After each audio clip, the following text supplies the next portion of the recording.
again, and welcome to Roland's Reviews. I hope that you had a wonderful work week. And I just wanted to talk a little bit today about Dr. Thomas Sowell.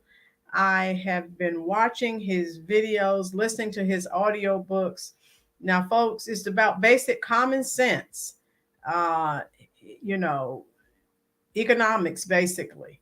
And he is just such an excellent read. So I wanted to give you a little information about him. Some of you may be familiar with him. Those of you who are in my age group who still may read newspapers may be familiar with some of the columns that he has written. And so I wanted to give you a little information about him. And this is a review channel. So this channel started doing book reviews. So if you're interested, I will review his books, and he has several, and we can go over it, discuss it, talk about it. Thank you, partner. And everyone in the chat, welcome today. And I'm glad to have you here. And you just tell me what you think, if this is something you're interested in. So I wanted to give you a little information about him.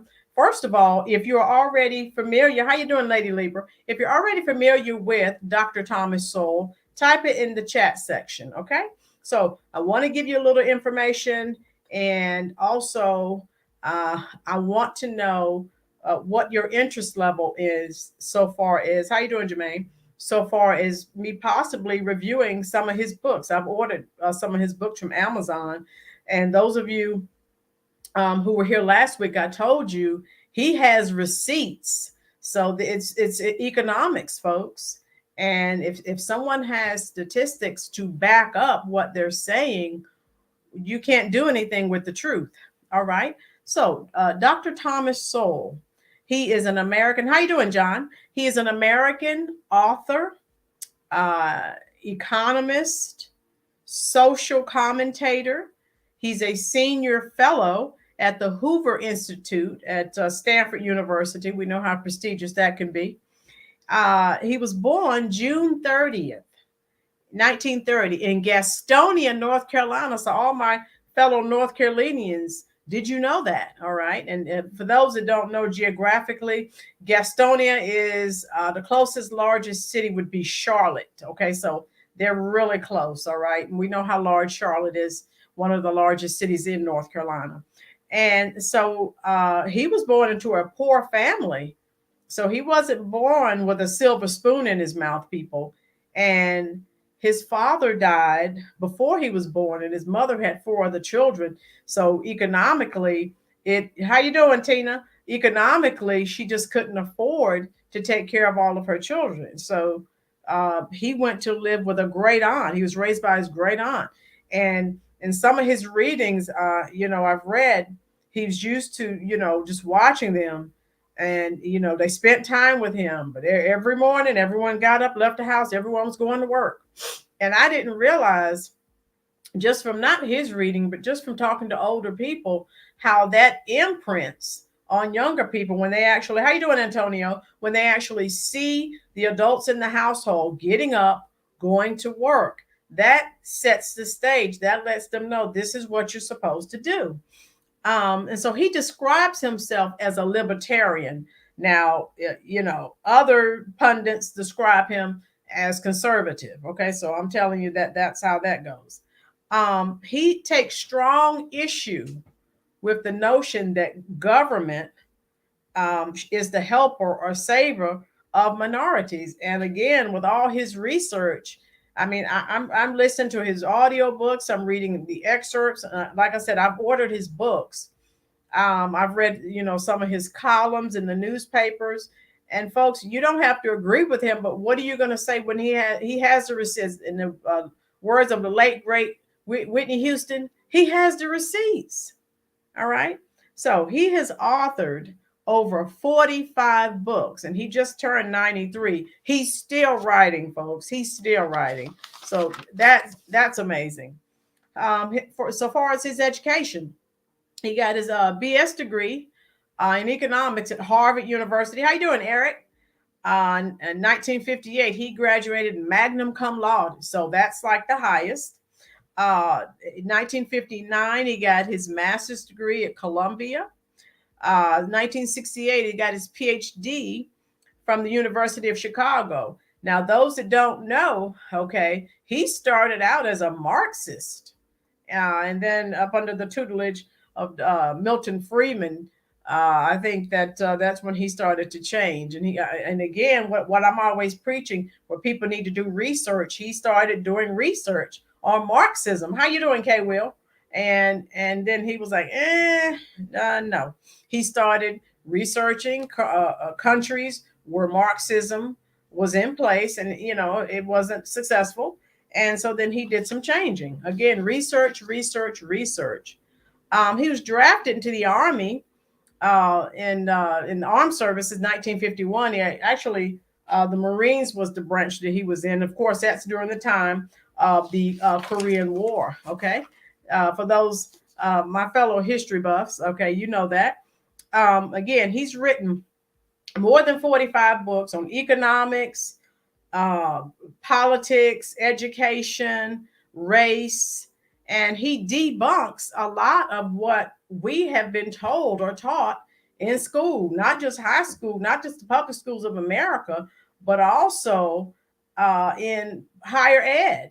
And so he's been the syndicated columnist. Those of you just coming in, if you're familiar with him, if you've seen his column in any newspapers, type it in the chat section. He's in over 150 newspapers, so I'm sure you've seen his face. Okay. He compared, like I said, he's done the research, he has the statistics, and he compared where Black Americans stood 100 years after slavery, compared to after the welfare state was formed. And in 1960, like I said, he has all these statistics. I'm a numbers person. Those of you who know me, you know that. 1960, that was 100 years after slavery. 22% of Black children grew up in homes with only one parent. Fast forward now, once the liberal welfare state was in place, 30 years after the liberal welfare state, that number had more than tripled. So again, folks, whether you agree with what he's saying or not, the statistics don't lie. And so education had changed. We know 1954, Brown versus the Board of Education, Topeka, Kansas. We know, how you doing, Lola? We know everything changed out, after that as well. So things improved one way, but then they went south or got worse the other. And again, in his writing, in his books, and in his audio books, and in his videos, he talks about just several examples. I'll give you one. Dunbar High School in Washington, D.C. was an elite high school. And for a long time, he said in 1993, now again, if any of you who've read any of his books, he has the statistics in his books. 1993, the number of students in Dunbar High School who went to college was less than it was 60 years prior. Now, 60 years prior, how you doing, Vicki? We're talking about during the Great Depression. So we know how bad things were back then. So how you doing, JoJo? Everyone's coming in from the Joe Boo Sports Report. All right, those Cowboys won today. Woohoo! So what do you guys, tell me what you think about that? Type that in the comment section. So again, whether you agree with him politically or not, and those of you just coming in, he considers himself a libertarian. All right. He's more on the conservative side. And he talks about the housing projects and how bad they were and how bad they are. And he talks about in the first part of the 20th century, how they didn't have the high crime rate. They didn't have the murder rates that they have now, the graffiti. But what's amazing to me is he not only looked at the housing projects and the welfare system in America, he also compared it to Britain and other places. It's the same bad situation, folks. So it's not just, don't think it's an American phenomenon. It's the same way. I mean, that is startling to me when I was looking at his statistics. And it's the same situation. It doesn't matter the race of people or the country, it's the same situation.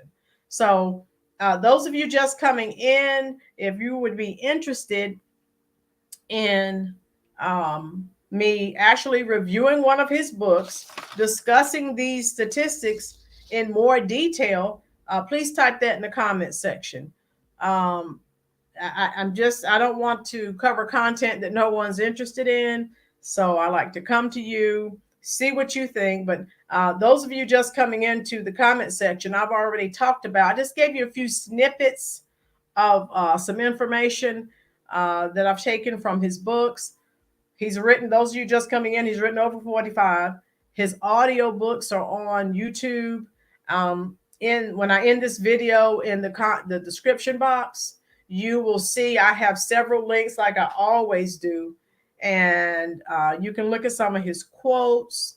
Again, I've ordered some of his books from Amazon. So tell me if you're interested in me reviewing his books. If not, we'll just keep on moving on and talk about things that you do want me to talk about.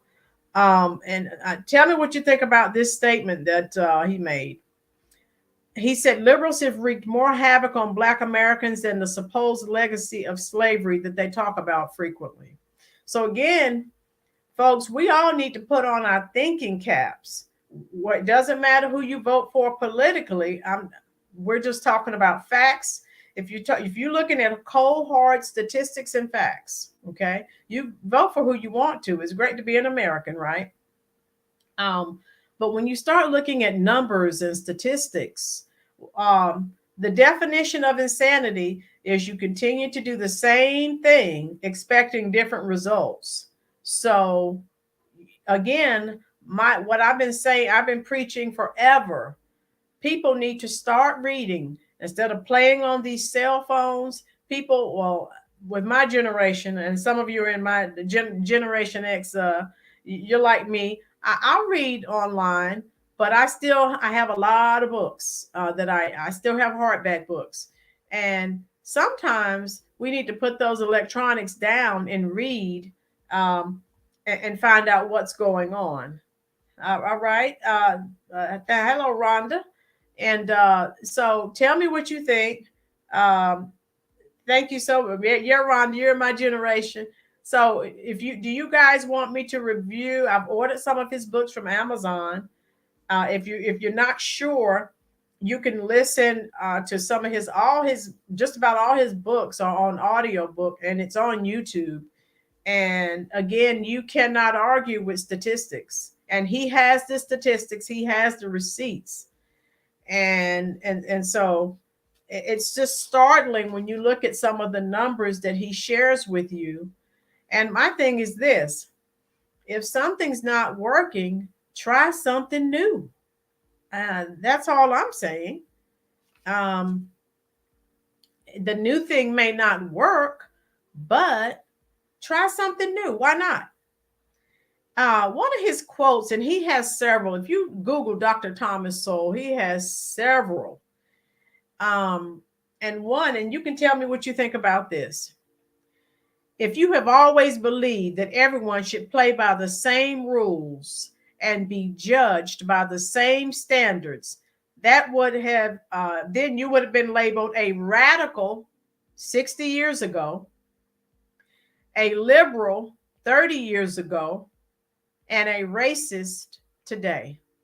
What do you think about that? So again, he has a lot of quotes. If you Google him, you can Google these statistics I'm telling you about. And like I said, I only gave you a snippet.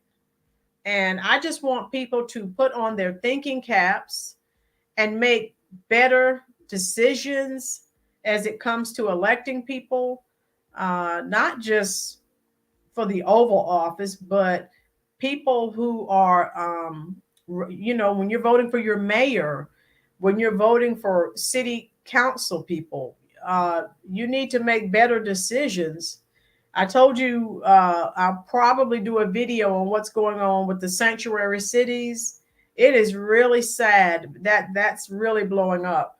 And the people are really angry at their mayors and their city council people. But again, these are the people that they voted for. So instead of us listening to someone else, well, let's vote for this. And folks, we've already talked about this. For God's sake, do not vote for people just because of the color of their skin. That's the wrong answer. And that's not going to necessarily. We have got to outgrow that. You have to look at their stance on the things that matter to you, and only you know what that is. So take that into consideration and let me know. I still haven't seen in the comment section. Let me know if you want me to review any of Dr. Sowell's books. He has 45, so his books on race and politics. I mean, I've learned so much. And again, he's not just making up nonsensical doggerel. He actually has the statistics. Okay. He has, numbers, and that's something tangible, where he's not just making it up as he goes. Rhonda says, right, vote, local elections are just as important as national, probably more. Right, Rhonda? And a lot of people still fail to understand that. I'm glad you said that. And I, last few years, I've started voting more locally. And again, I'm beyond and past, looking at someone's skin color. No. That will get you into trouble. Okay. Rhonda also said there are a lot of people who are running for office as masked party representation. Right. So people, if you're voting for skin color, guys and gals, you just don't know. There are a lot of people who may look like you, and people put a little money in their pocket. This has gone on since the beginning of time, so far as politics are concerned. So they're not going to do what's in your best interest. So keep that in mind. Look at, what's going on in this society. Lady Lieber says we need all the knowledge we can get. Yes, Lady Lieber, it drives me crazy when I ask students to, do you read? A lot of them, no, I don't. What do you mean? And it's not important to them. And I guess that frustrates me, because I've always been an avid reader. I love reading. A matter of fact, I have too many books in my house. I still have, now some of you, if you know what I'm talking about, you're old as dirt like I am. I bought this from a yard sale. I have the 1973 World Book Encyclopedias, the whole set. If you know what I'm talking about, World Book Encyclopedias, you're old as I am. How you doing, Corey? And so I love reading. Rhonda says there are more diverse complexions who are more woke. They're called our allies, and we need our allies. Okay, very good point, Rhonda. Corey says Thomas Sowell of who he just talks white talking points. He not saying anything. Okay, all right, Corey. Corey made his statement. Now, Corey, have you actually read any of his books? I've done a lot of reading, and I've checked his statistics. He has the receipts, and I've looked at his, and I've looked at, I don't know if you're familiar with Walter Williams and some other people. They have the same information, same stats. So tell me what you think about that, Corey. Okay. Tazzy Tay, how you doing? Tina says, don't like labels. You can be liberal in one area, social and conservative. Yeah, and that's what I said. You can't to just go in and vote a straight Democratic ticket or a straight Republican ticket. You're not going to agree 100% with everyone. So what Tina said, you may vote for this person who's a Democrat. You may vote for this person who is a Republican. It just varies. It depends on where that particular person stands on the issues that are important to you. Good. Rhonda said, also get the book, African American Perspectives in Political Science, Facts on Our DNA and How They've Been Suppressed on Purpose. Okay, Rhonda, I haven't read that book, but that sounds like a great read. Okay. And so, yes or no, thumbs up or down? Do you want me to review any of Thomas Sowell's books or not? If not, next week we're going to start talking about what's going on with the sanctuary cities. Okay, so that's going to be up to you guys, and also continue to find out. I think the elections are coming up really soon. So continue to research those people that you have interest in voting for. All right. And I'm not going to be before you long. Lady Lieber said yes. Okay. Any other yeses in the comment section? I'm going to let you go. Okay. Thank you so much, Rhonda. I always appreciate your terms of endearment. Early elections in Texas now. Okay. So any of you who live in Texas like Rhonda, the elections are going on now. All right. Okay. So I will let you all go. Corey, are you still here? I was waiting to hear from you, dear. I wanted to, if you're still here, make sure you check out. I shared some links about Dr. Sowell and some of his statistics. So check those out. If you don't leave me a comment in the comment section during the live, you can do it up under the video when I end the stream. That's fine. I'll respond to you. Okay. I've enjoyed you all, and I hope that everyone has a wonderful work week. And anything else you'd like for me to discuss, type it in the description box once I end the stream. You know me, I'll get on it. I'll do my research and try to get that in for you. All right. So I hope to see you all here next Sunday on the Rollins Reviews YouTube channel. I know there's so many other places that you could be, so I really appreciate you being here. I hope to see you all next Sunday.